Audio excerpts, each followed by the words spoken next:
We all have that person in our fantasy football league that is very easily influenced. You can go in there, talk up some big name guys that you're really not interested in, and the next thing you know, they totally buy into it and draft them, and they have to deal with the headache all year long. In today's episode, the top 5 guys you should let your dumb league mates draft.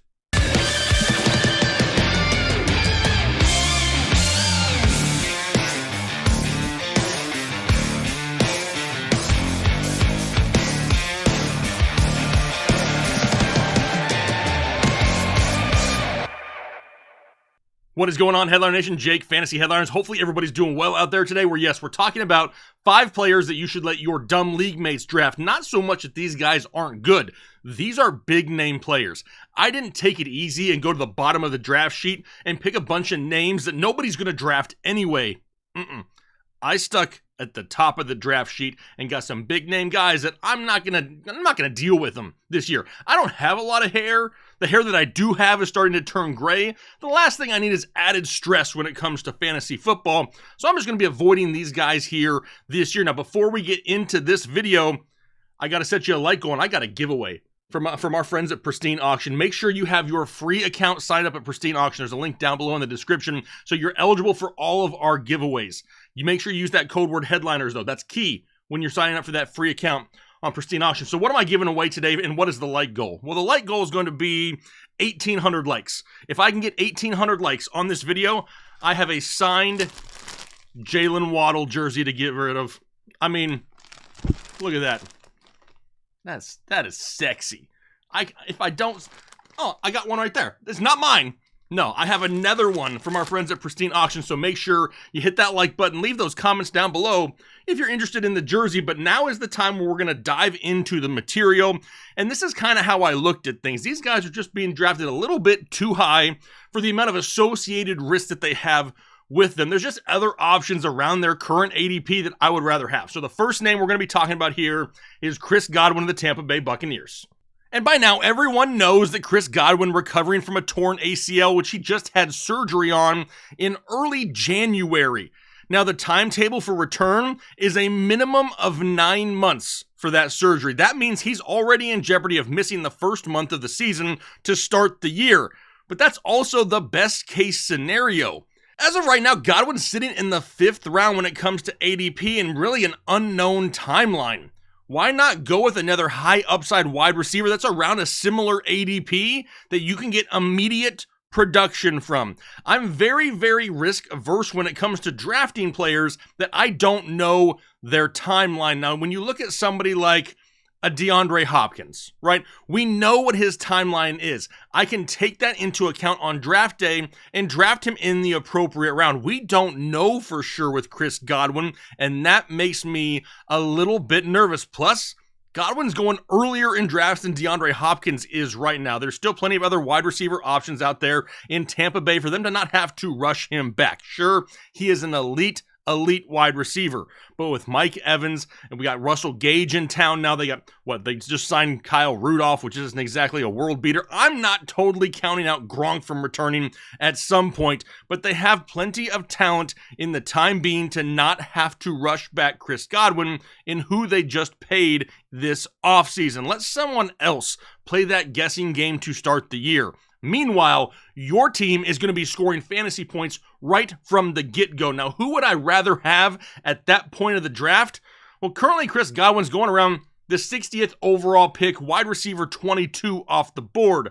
I would rather have, personally, some of the likes of Jerry Jeudy, Cortland Sutton, Brandon Cooks, even Hollywood Brown. Look at the start that he could have to the season and the amount of points you could capitalize on early when you may not even have Chris Godwin. I'm not going to be touching him here this year. Next guy up, Alvin Kamara of the New Orleans Saints. And this is, I guess, good timing, right? Because me and Kyle, we do not agree on Alvin Kamara, and that's okay. That's what makes fantasy football fun. We're not all supposed to agree with every single take, right? But right now, I think we all can agree that Alvin Kamara has been about as consistent as they've come over the past couple years. But something just tells me that a player with a pending off-field assault charge may not be the safest in the first 2 rounds of your fantasy football drafts this year. Now, Kyle seems to think that it's a higher likelihood that he gets suspended in 2023 than in 2022. And while I can see that scenario happening, I don't know if I want to take that risk and assumption in my fantasy football draft in the second round. Just back in February, just after the Pro Bowl, Kamara was arrested for the incident that involved stomping a mud hole in some dude in Vegas, right? I mean, not exactly the greatest look for Alvin Kamara. The guy was left with multiple facial fractures and injuries to his head, knees, and arms. But what really makes this even harder to figure out is his case has already been postponed twice. We could have known the outcome weeks ago, but we haven't, and the court date currently set for August 1st. What's going to happen then? Will it be postponed once again? Could Alvin Kamara be suspended or placed on paid leave through the commissioner's exempt list? Regardless, taking Alvin Kamara at a time when there is so much that we do not know is just not something that I can advise to people, at least in the second round of drafts. Honestly, he may be worth a little bit more of the risk in the third round, fourth round preferably, but I don't know if that's going to happen this year. But we haven't even really mentioned his actual role on this offense yet. It's not just the Alvin Kamara show in New Orleans like it has been for the last couple years. We got Jarvis Landry, newly drafted rookie Chris Olave, Taysom Hill playing tight end now, Mark Ingram still in the backfield. Heck, we might even see Michael Thomas at some point this year. Maybe. Who really knows with that guy? But I look at a few of the other guys in that area, and honestly, it sounds crazy to say, but I actually feel better about Saquon Barkley at this point in drafts than I do with Alvin Kamara. And if you've watched this show recently, you know I'm not exactly on the Saquon bandwagon. But he's not the only one in that area. I mean, we got Aaron Jones and Leonard Fournette as well. I would much rather have one of those guys at that point of the draft than risk it with Alvin Kamara, just another one of those guys I'm going to talk up on draft day if we haven't heard anything yet, in hopes that one of my other league mates takes the bait, drafts him early, and if he's suspended, I'm going to look like an absolute genius. Next up, how about Antonio Gibson of the Washington Commandos, currently going 34th overall as running back 19. Now, does it hurt anyone else's feelings that Ron Rivera is just such a nice guy, yet every single year, it seems like he just gives your fantasy team the finger? I just don't understand it.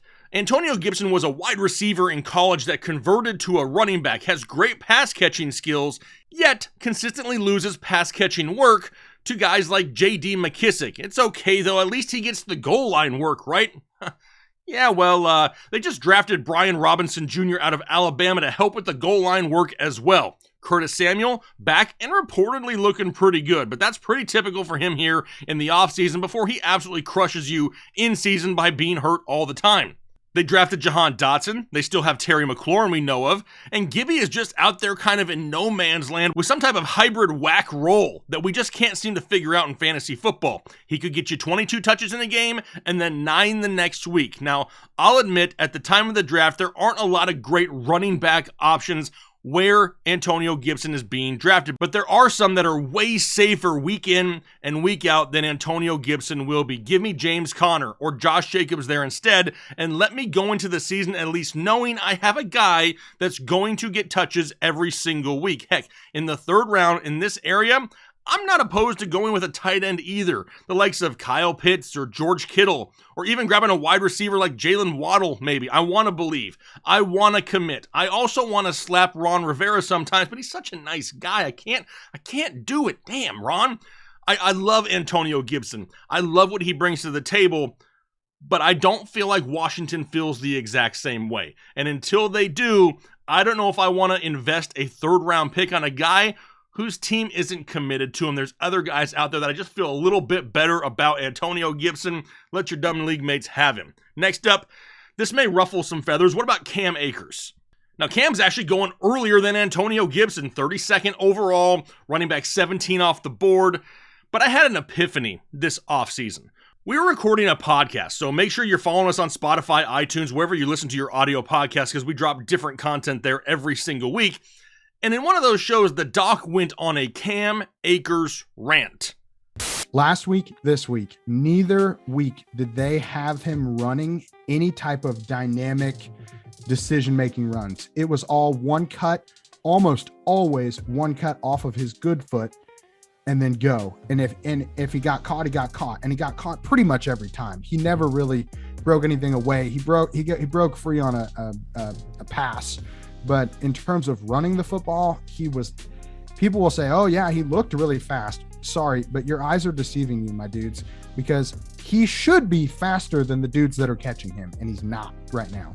So I don't think he looked as explosive. Yes, did he look quick? Yeah, all these dudes look quick, man. Sorry, they're professional football players. So yes, he did look quick, and that was impressive.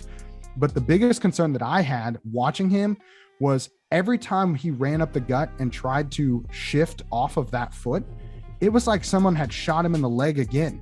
He would try to cut off that foot, and it would be like, basically, it looked like he just didn't get any push off of it. He would try to cut off that foot and go the other direction, and it would be like he would get caught every single time.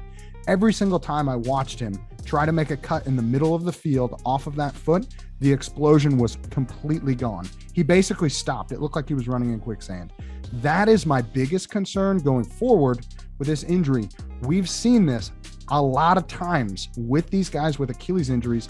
The thing that is affected the most is their burst, the ability to go from 0 to 100 as quickly as possible.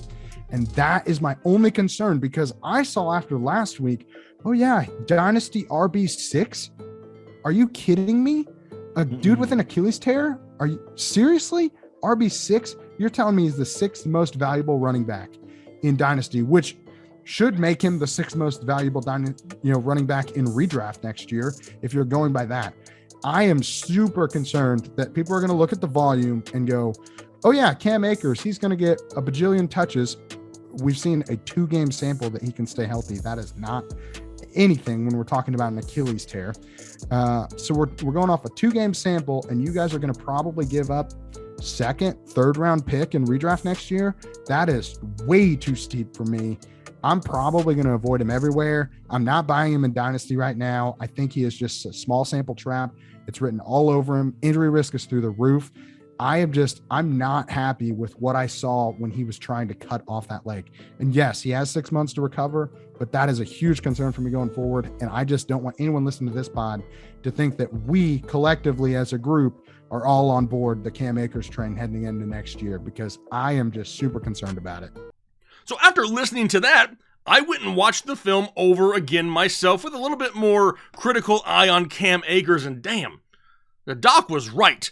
But I can see both sides here, so don't light me up just yet. For sure, he came back crazy fast and probably should have never ever had a chance to even play last offseason. But what if some of that explosiveness is just gone? What if he can't break it into the second level consistently? What if he just loses some efficiency, and that right there could be the issue? You have a guy right here that's averaged 4.9 yards per carry in college, 4.2 yards per carry in the NFL, and only 3.5 yards per carry in the playoffs over his career. He has never, ever, ever been some huge efficiency guy, which can work in the NFL, but you need a huge volume to counteract that. Huge volume and a running back coming off of a torn Achilles doesn't sound ideal to me. The Rams have more than a capable running back too behind him in Darrell Henderson, who is highly, highly, highly underrated, and they spent a 5th round pick on Kyren Williams out of Notre Dame. Now, Williams is recovering from a broken foot that he had in OTAs. He had surgery on it, and he should be ready to go in the preseason. This is not a Cam Akers isn't good take. I'm not a hater of Cam Akers. I love Cam Akers. I just prefer some of the other guys around him that we talked about.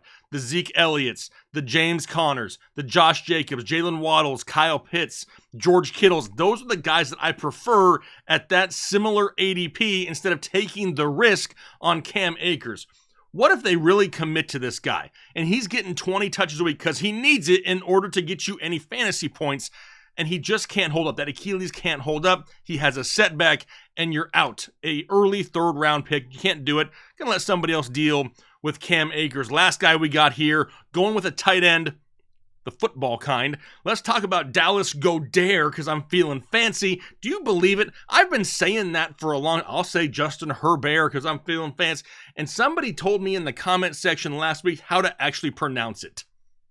I know how to pronounce it, but it's no fun. I'd much rather feel fancy here on videos. Let's talk about Mr. Dallas here, currently 73rd overall, tight end 8. Now, I know all the Eagles fans are thinking that Jalen Hurts is going to go from, 432 pass attempts up to like 600, but that's not the case. A team that lost no one last year, yet gained an alpha wide receiver in A.J. Brown. In order for A.J. Brown to live up to the salary that he's getting paid, the guy needs to get in the ballpark of 125 targets or so. Even if they up the passing output by 20%, which is a ton, by the way, it only puts Jalen Hurts at 518 pass attempts. That's only an additional 86 attempts more than last year. That doesn't even cover what they need for A.J. Brown. So where are these targets going to come from? No, not all of them are going to be coming from Godwin himself. I'm sure they don't trust Jalen Reagor much these days either. But we really can't afford to lose any targets here to the tight ends. He only averaged 5 per game last year as is. And on top of that, he would need to duplicate some crazy efficiency where he finished number 1 in yards per target with 10.9 and had almost 20% of the team's overall target share. I don't see any possible way that with all the weapons in Philadelphia, there are enough targets to go around to make all of these guys fantasy viable each and every week. Now, don't get me wrong, Philadelphia fans, Philly fans, make some eye contact with me here. Look into my soul. I'm saying from a fantasy perspective, I don't love the Eagles. Overall, from an NFL perspective and winning ball games, they are a much better overall team. They're much better in the NFL aspect of things than they are for fantasy football. So don't get all pissed off out there. At the point in which you can get him here on ADP, there's other guys I just like better than him. Adam Thielen, Kareem Hunt, Darnell Mooney, Gabe Davis, Matthew Stafford, even if you need a quarterback, and then just grab a couple of these high upside guys later. The Albert Are You Okays, the Irv Smiths of the world. I don't want to waste an earlier pick here on Dallas Goedert, but hey, feel free to just talk up this offense overall in hopes that one of your league mates really bites and drafts Dallas Goedert way too early in drafts, and then you don't have to worry about it. Now, I understand there's going to be a draw to a lot of these players, and I've said this for years upon years upon years. Every single player, even the players that I have listed in this video, have a price, right? At some point, they become an acceptable draft pick for me. It just all depends on where that ADP is going to be, and currently, there's just others in this area if throughout the rest of the offseason this ADP falls even more. Similar to what I said with Alvin Kamara, all of a sudden I'm back on the bandwagon, but I'm not going to invest a hefty price early on in drafts. I'm going to play it slightly safer for the most part and try to get myself guys that are going to produce immediately. That's what I want. I want to start off hot in fantasy football. I don't want to start off and go 1-3 and have to play catch up rest of the year. I want to start off 3-1, 4-0, whatever it may be, so I can continue to build on that momentum and make good decisions each and every week. So let me know down below in the comment section, what do you feel about these guys? Are you going to let somebody else have them? Because I know I am here this year in fantasy football, but I want to see what you guys say down below in the comment section. Plus, you got to comment anyway for the Jalen Waddle jersey, right? So hit that like button, leave those comments down below. I look forward to talking to you guys later. Hopefully you have a great rest of your day, a great week. We'll talk to you later.